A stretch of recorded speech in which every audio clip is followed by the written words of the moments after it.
Bapak Ibu dosen penilai uji kinerja. Perkenalkan, saya Rizky Maulana, guru PABB di SMK Ma'arif NU 1 Limpung, Kabupaten Batang, Provinsi Jawa Tengah, sekaligus mahasiswa PPG Daljab Batch 1 LPTK UIN Kiai Haji Abdurrahman Wahid Pekalongan tahun 2023 dengan NIM 207122672.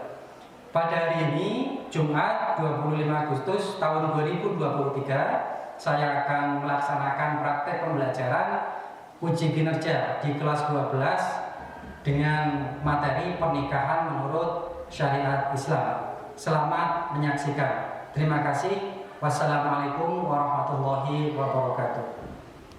Assalamualaikum warahmatullahi wabarakatuh. Waalaikumsalam warahmatullahi wabarakatuh. Silakan berdoa terlebih dahulu, dipimpin ketuanya Mas Arif. Silakan. Siap, gerak, berdoa, mulai. Bismillahirrahmanirrahim. Bismillahirrahmanirrahim. Walhamdulillahirobbilalamin. Wassalatu wassalam linnabi habibina. Ya Allah ya Rabbana anta masuduna ridha wa matlubuna dunyana wa urana. Gimana kabarnya anak-anak? Oke, sebelum pembelajaran kita mulai akan terlebih dahulu saya absen seperti biasa ya. Afifah, Amelia, Andre, Hadir. Anggi, Asya, Desi. Baik, sebelum pembelajaran kita mulai, kita nyanyi dulu ya biar semangat ya. Selamat pagi. Pagi luar biasa.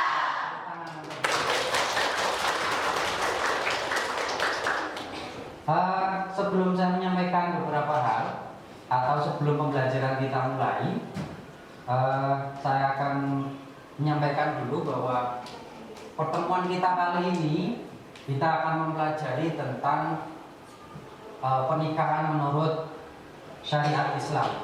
Silakan kalian simak ya.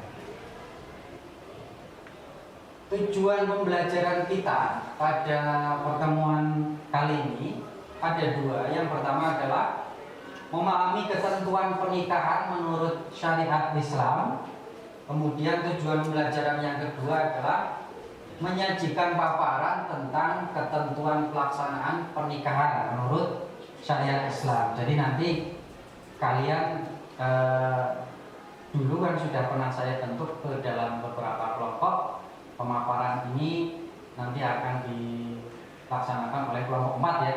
Yang materinya hari ini adalah pernikahan menurut syariat Islam. Kemudian minggu yang lalu saya sudah menyampaikan ke kalian berkaitan dengan sumber belajar untuk menghadapi pertemuan kita pada hari ini. Saya menyampaikan saya share lewat grup WA ya. Sudah kalian buka apa belum? Sudah. Silakan kalian pilih. Di sana ada sumber belajar, ada 3 sumber belajar. Yang pertama buku pegangan siswa, kalian semua sudah punya.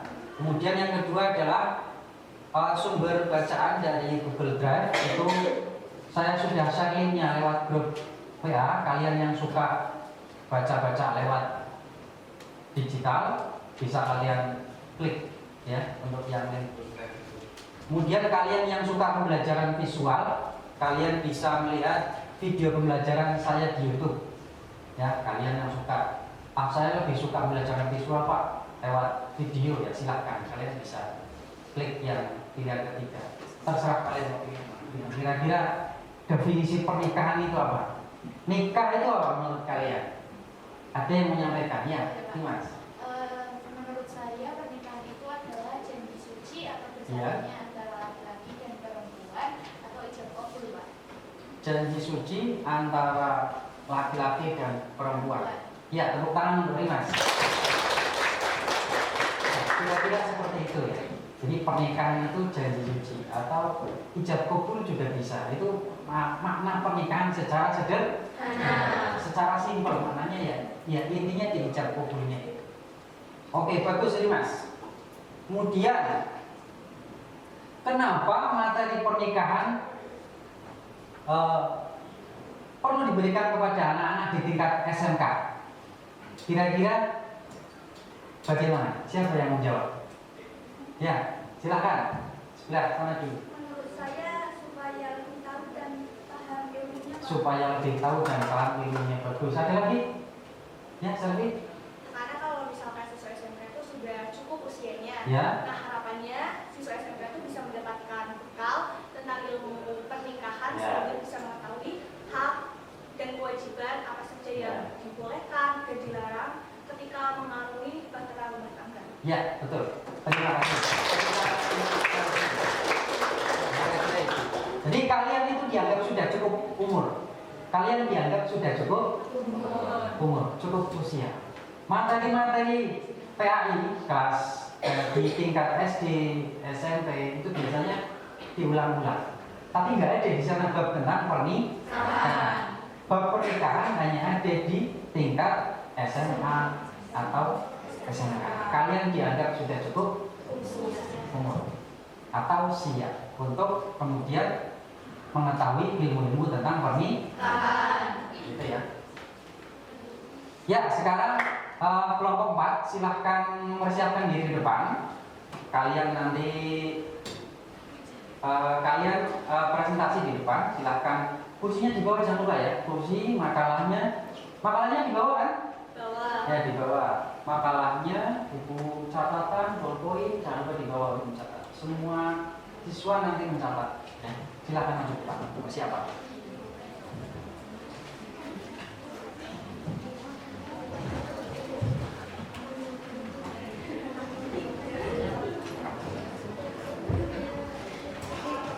Ya, di tengah sini.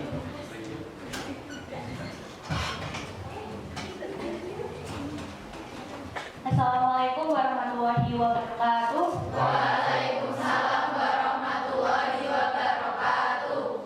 Alhamdulillahirabbil alamin wa bihi nasta'in wa ala umuri dunya waddin. Wassalatu wassalamu ala sayyidina Muhammadin wa ala alihi wa sahbihi ajmain.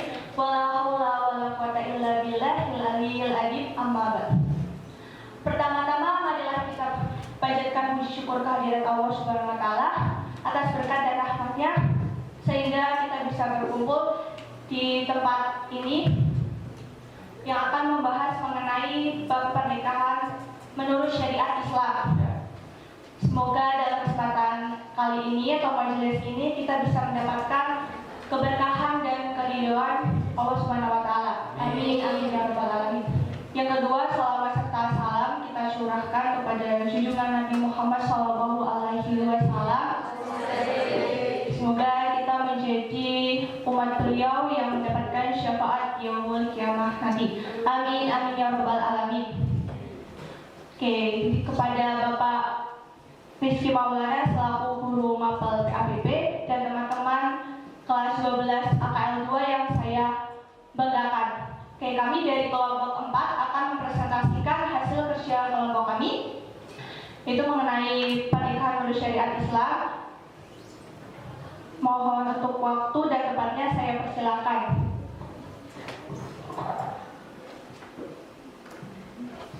Oke, langsung saja. Untuk yang pertama adalah definisi pernikahan. Kata dasar pernikahan adalah nikah. Nikah dalam bahasa Arab berarti al-jam'u atau bertemu, berkumpul. Nah, menurut istilah, pernikahan adalah ikatan batin antara sepasang suami istri yang diikat secara sah oleh agama dan negara. Dalam kompilasi hukum Islam dijelaskan bahwa perkawinan adalah pernikahan, yaitu akad yang kuat untuk mentaati perintah Allah Subhanahu wa taala dan melaksanakannya merupakan ritual ibadah dalam Undang-Undang Nomor 1 Tahun 1974 tentang perkawinan. Pasal 1 pernikahan adalah ikatan batin seorang laki-laki dan seorang perempuan sebagai pasangan suami istri dengan tujuan untuk membentuk keluarga yang harmonis menurut ajaran Islam. Artinya Allah menjadikan bagimu pasangan suami atau istri dari jenis kamu sendiri, menjadikan bagimu dari pasanganmu anak-anak dan cucu serta memanugerahi kamu rezeki yang baik-baik. Mengapa terhadap yang batil mereka beriman sedangkan terhadap nikmat Allah mereka ingkar? Rasulullah SAW bersabda, An Abdillah bin Mas'udin radhiyallahu anhu qala lana Rasulullah sallallahu alaihi wasallam ya ma'syarab sahabat man istata' ya ma'syarab syababi man istata'a minkumul ba'ada fal tazawwaj fa innahu aghaddu lil basar wa ahsanu lil farji wa man lam yastati' fa alaihi bisawm fa innahu lahu wija' muttafaqun alaih. Artinya dari Abdullah selanjutnya yaitu hukum pernikahan. Menurut sebagian ulama, yang selanjutnya yaitu hukum pernikahan.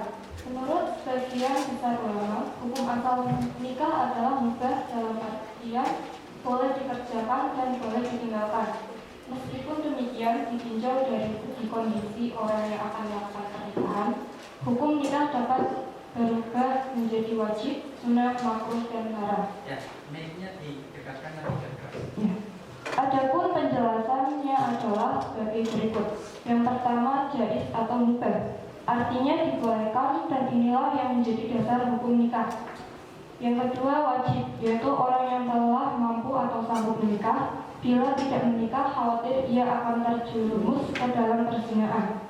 Yang ketiga, sunnah, yaitu orang yang sudah mampu menikah tetapi masih sanggup mengendalikan dirinya dari godaan yang menjerumus kepada perzinahan. Yang keempat, makruh, yaitu orang yang akan melakukan pernikahan dan telah memiliki keinginan atau hasrat tetapi ia belum mempunyai bekal untuk memberikan nafkah tanggungannya.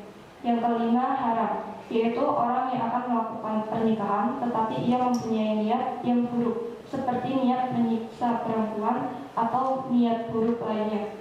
Selanjutnya akan dilanjutkan oleh tujuan pernikahan menurut Islam adalah untuk memenuhi hajat manusia atau pria terhadap wanita atau sebaliknya dalam rangka mewujudkan rumah tangga yang bahagia sesuai dengan ketentuan agama Islam.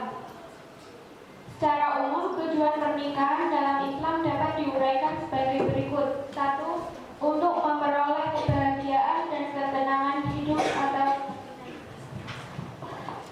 2. Untuk membina rasa cinta dan kasih sayang. 3. Untuk memenuhi kebutuhan seksual yang sah dan diridhai Allah Subhanahu wa taala. 4. Untuk melaksanakan perintah Allah Subhanahu wa taala. 5. Mengikuti sunnah Rasul. 6. Untuk memperoleh keturunan yang sah.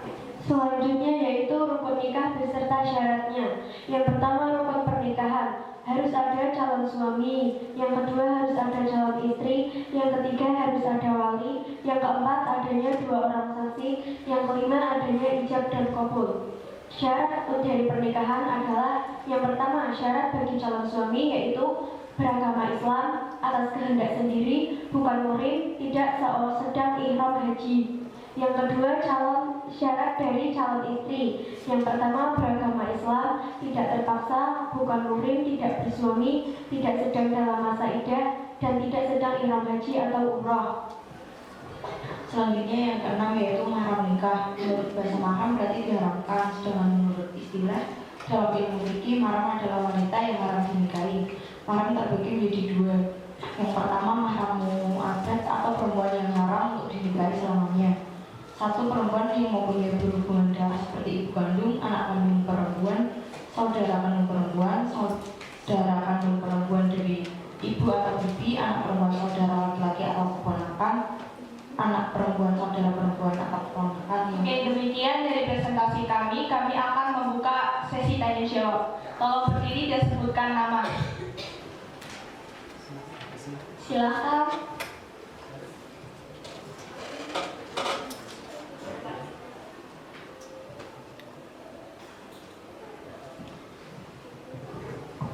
Assalamualaikum warahmatullahi wabarakatuh. Perkenalkan, nama saya Ilham Syahrul Ramadan. Izin bertanya, kan di Indonesia itu menikah itu harus secara hukum dan secara agama. Apa pendapat kalian tentang banyaknya orang-orang di Indonesia yang hanya menikah siri atau hanya menikah secara agama? Itu bagi kalian itu dampaknya itu gimana? Sekian, itu saja. Terima kasih. Wassalamualaikum warahmatullahi wabarakatuh. Oke, ada lagi yang ingin bertanya?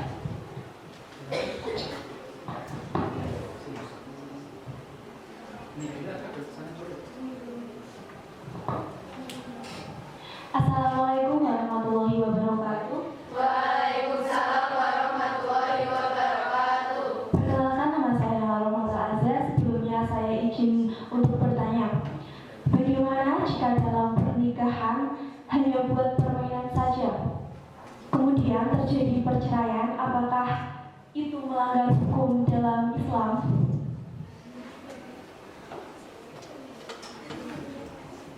Nikah hanya untuk Permainan saja. ya, nikahnya main-main lah ibaratnya, dengan kalimat sederhana. Bagaimana hukumnya ya, gitu ya? Ya,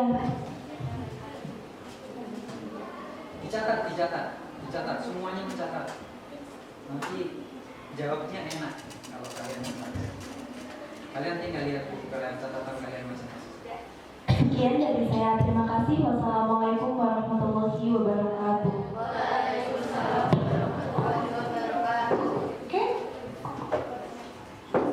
Dicatat dulu.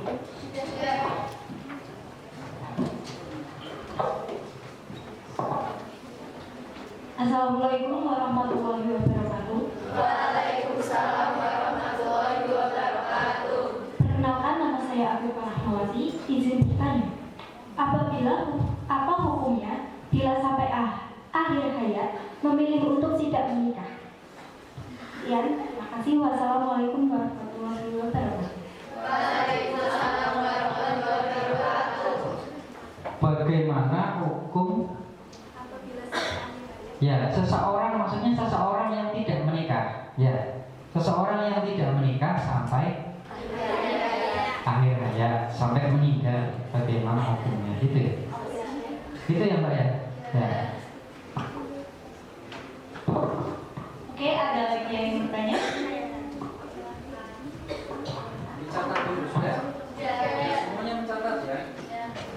Assalamualaikum warahmatullahi wabarakatuh. Waalaikumsalam warahmatullahi wabarakatuh.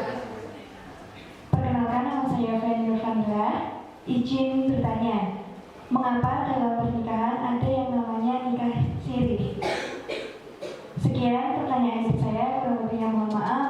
Wassalamualaikum warahmatullahi wabarakatuh. Waalaikumsalam warahmatullahi wabarakatuh.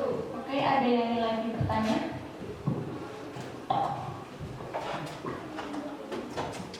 Assalamualaikum warahmatullahi wabarakatuh. Waalaikumsalam warahmatullahi wabarakatuh. Perkenalkan, nama saya Kristiana Jariskiani. Izin bertanya, menurut ulama bahwa poligami itu maksimal 4.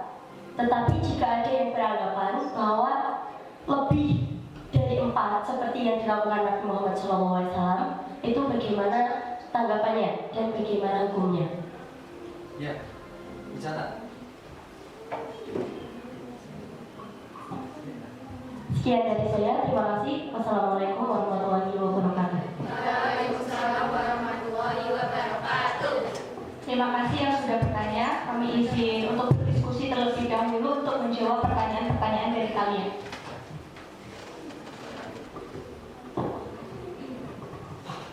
Oke, saya akan menjawab pertanyaan dari Ilham Syahrul Ramadan. Itu pendapat kalian tentang orang yang menikah secara siri, apa dampaknya? Secara dampak, siri itu kan diperbolehkan dalam agama. Namun siri itu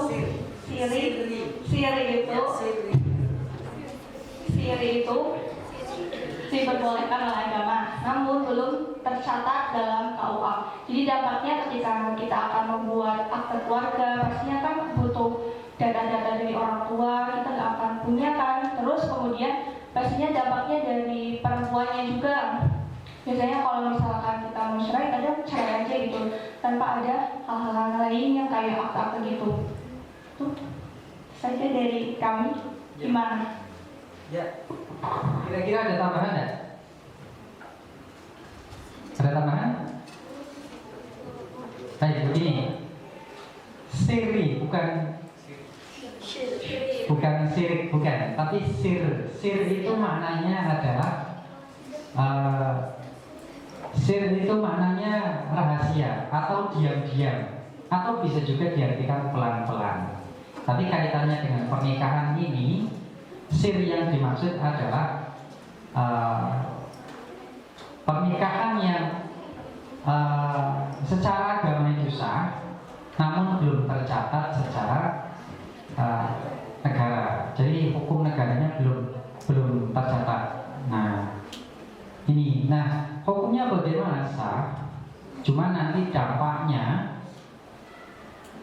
nanti di istri atau ketika mereka mempunyai anak. Nah, maka untuk mencegah hal-hal negatif terjadi di masa yang akan datang, lebih baik pernikahan itu dilangsungkan sah secara agama maupun hukum negara. Itu seperti itu ya. Ya, tambahan dari saya sedikit. Berikutnya silakan.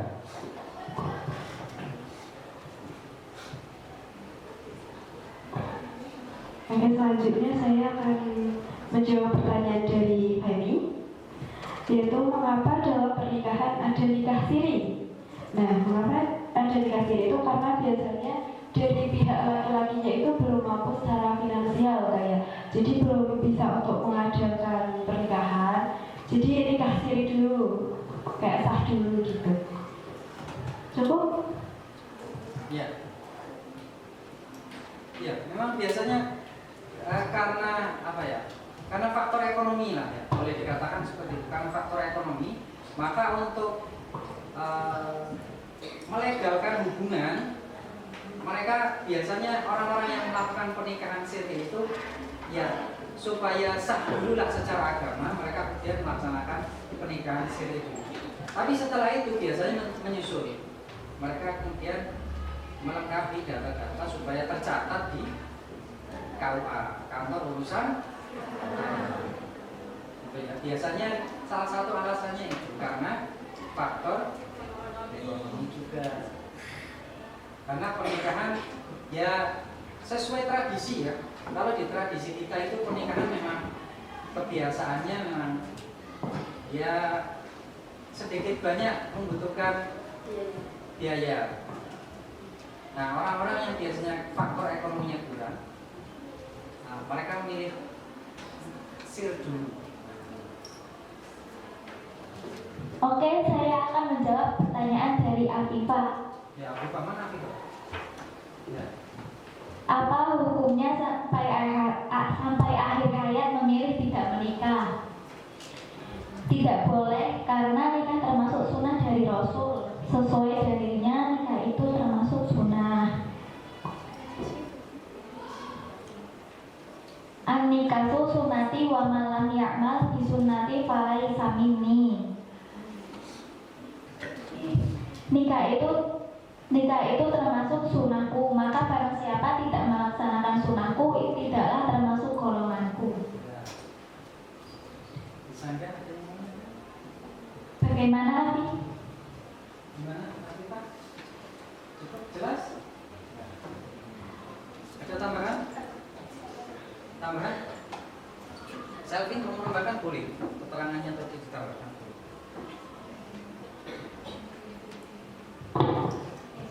Tambahan dari saya, maksudnya tidak boleh itu kan kita harus berusaha ya untuk mencari calon istri maupun suami. Jadi tidak boleh kalau misalkan kita tidak berusaha atau berikhtiar untuk mencari pasangan kita gitu. Kalau misalkan udah cari dan misalkan emang belum jodohnya di dunia ini, ya berarti itu adalah papa gitu. Kalau misalkan kita itu nggak nyari gitu ya sama aja nggak boleh ya, karena sunnahnya itu sunnah Rasul. Jadi kalau misalkan kita nggak menjalankan, ada dalilnya juga.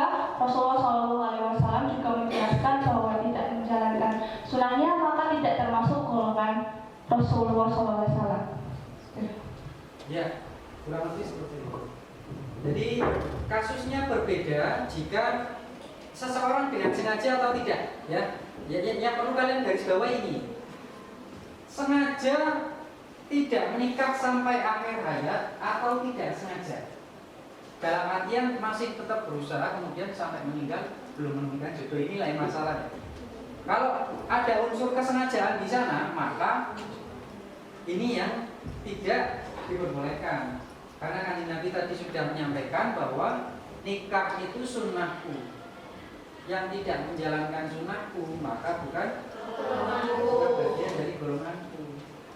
Nah ini sebenarnya warning untuk kita semuanya. Dan saya kira ya ada beberapa orang yang memang punya prinsip tidak mau menikah sampai akhir hayat. Nah ini yang tidak diperbolehkan. Ya gitu ya. Kurang lebih seperti itu. Bagus. Silakan. Tinggal berapa pertanyaan? Tinggal 2. Silakan. Saya akan menjawab pertanyaan dari Nala. Ya. Bagaimana hukum melakukan pernikahan yang main-main? Ya. Pernikahan yang main-main disamakan dengan kawin mutlak, adalah perkawinan yang diniatkan dengan diakadkan untuk sementara waktu saja atau hanya bersenang-senang atau hanya bermain-main. Kawin mutlak telah dilarang oleh Rasulullah SAW, sebagaimana dijelaskan dalam sebuah hadis yang artinya, wahai sekalian manusia, dulu pernah aku izinkan kepada kamu sekalian perkawinan mutlak, tetapi ketahuilah sesungguhnya Allah telah mengharamkan sampai hari kiamat. Jadi hukumnya adalah haram. Ya, hukumnya haram. Jelas ya, Nala ya. Ada yang mau disampaikan? Ada tambahan? Jelas ya. Nikah dengan tujuan untuk main-main atau tujuan buruk yang lain, maka hukumnya adalah haram. Contoh sikap buruk atau niat buruk nikah, diantaranya menikah hanya untuk menyakiti si perempuan misalnya, atau niat buruk yang lain. Jelas ya, hukumnya adalah haram. Ya, bagus. Tinggal berapa? 1. Ya, tinggal 1 pertanyaan. Baik, kalau misalkan dalam dalil itu kan ada yang menyebutkan kalau misalkan lebih dari 4 itu tidak diperbolehkan, karena ada kontroversi di mana Rasulullah SAW pada zaman dahulu itu mendapatkan istri banyak lebih dari 4. Jadi Rasulullah SAW menikahkan perempuan itu nggak cuma langsung ma'ruf atau misalkan menikahi langsung sekaligus gitu, bukan seperti itu. Namun Rasulullah SAW menikahi para perempuan pada zaman dahulu itu untuk mengangkat derajat perempuan tersebut. Dan Rasulullah SAW itu bukan cuma hanya misalkan nikah hari Senin nikah sama ini, bukan. Tapi Rasulullah SAW pada zaman dahulu ketika istri pertama Siti Khadijah meninggal pun kemudian menikah dengan Siti Aisyah pun membutuhkan waktu yang lama. Jadi maksudnya untuk poligami pada zaman sekarang itu masih disimpang siurkan, karena para ulama itu menyebutkan ada yang diperbolehkan, ada yang tidak gitu. Bagaimana dia? Ya, ada yang menyaga? Ada yang menyaga? Silakan, saya.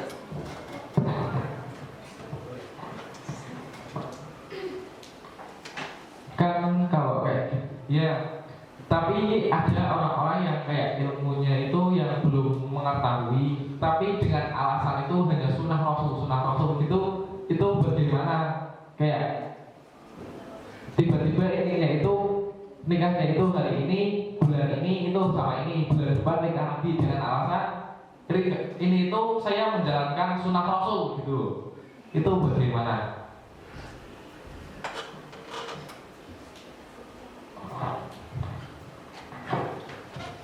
Itu sih sama saja mempermainkan pernikahan ya. Ya karena kalau misalkan kayak gitu tuh akhirnya kayak menjatuhkan harga diri sendiri juga sih.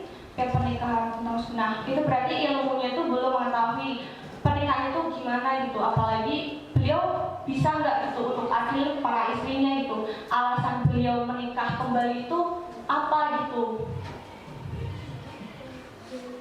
Ya, sebentar, saya menambahkan. Yang perlu saya luruskan di sini adalah yang pertama tadi ya. Mbak Selvi tadi menjelaskan tentang bahasa simpang siur, bukan simpang siur, lebih tepatnya itu karena poligami atau menikahi perempuan lebih dari satu, ya, itu dalam Islam itu masih kontroversi.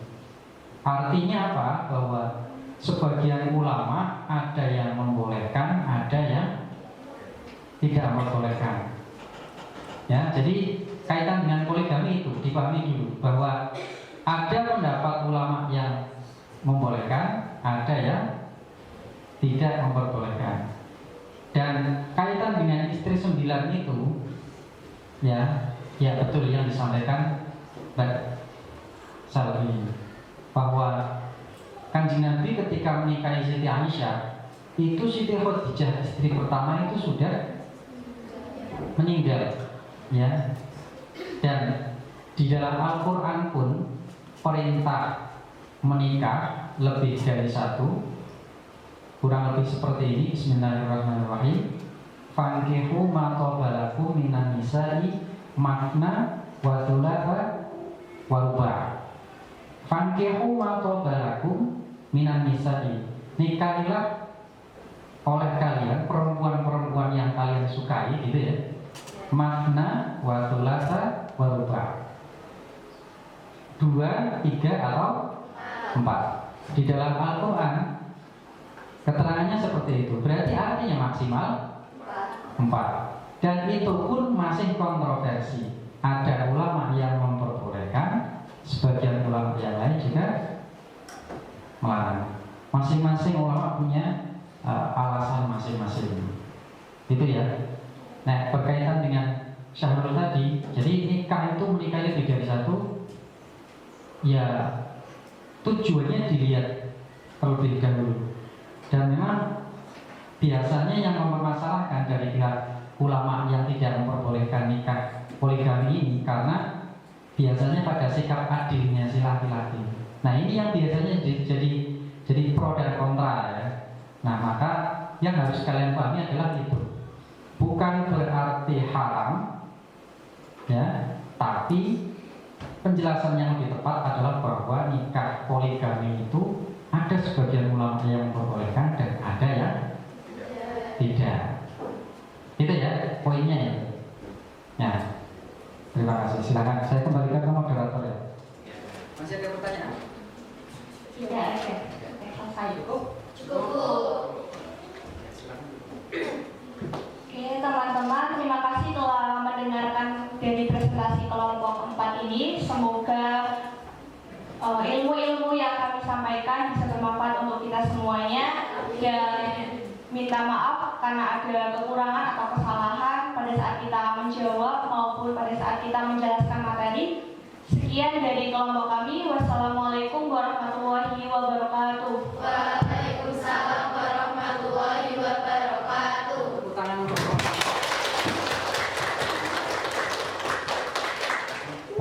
silakan kembali ke tempat duduk kalian masing-masing.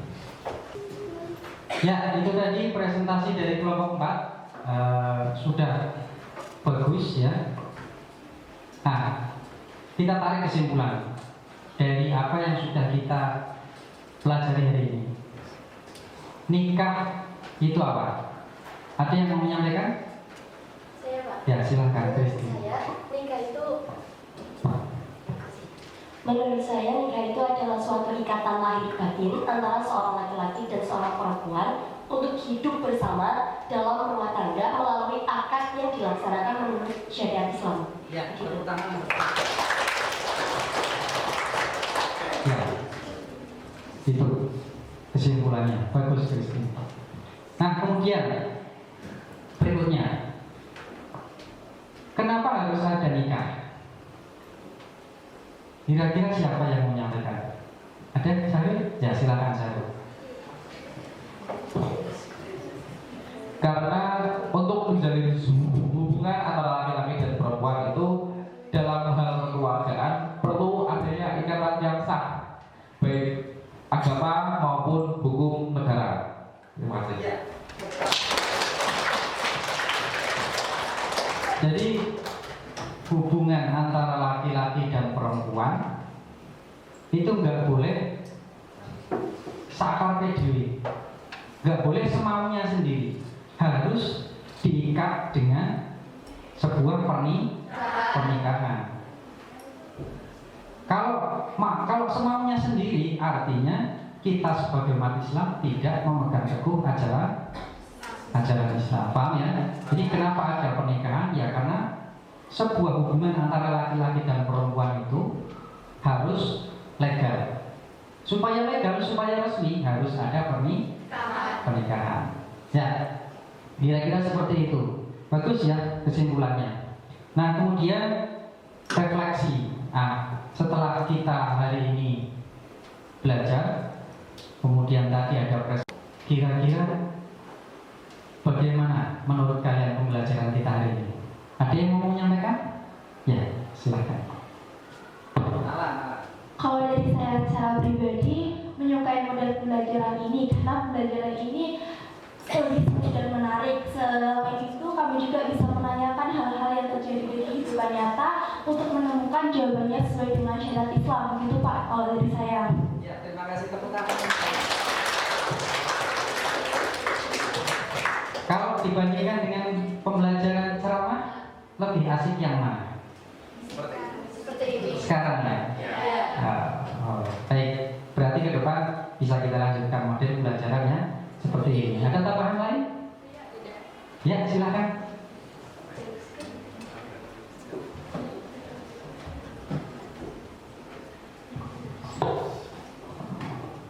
Kalau menurut saya pribadi, saya menyukai sumber belajar yang Bapak kirim melalui grup WhatsApp pada pertemuan kemarin. Karena kami dapat memilih sumber belajar yang kami sukai, seperti pada LKS, literasi digital maupun video YouTube Bapak. Ya, terima kasih.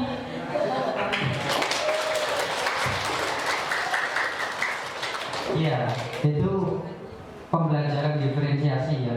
Saya memberikan pilihan ke kalian. Memang supaya kalian bisa memilih sumber belajar mana yang kalian sukai. Baik, kemudian ini nanti di akhir pertemuan kalian melaksanakan penilaian sumatif, dan karena hari ini waktunya sudah habis, maka kita cukupkan sampai sekian. Ya, mari kita tutup pertemuan kita hari ini dengan bacaan hamdalah. Semangat pagi. Pagi luar biasa. Baik, karena waktunya sudah habis, silakan istirahat. Saya akhiri, wallahul muwaffiq ila aqwamit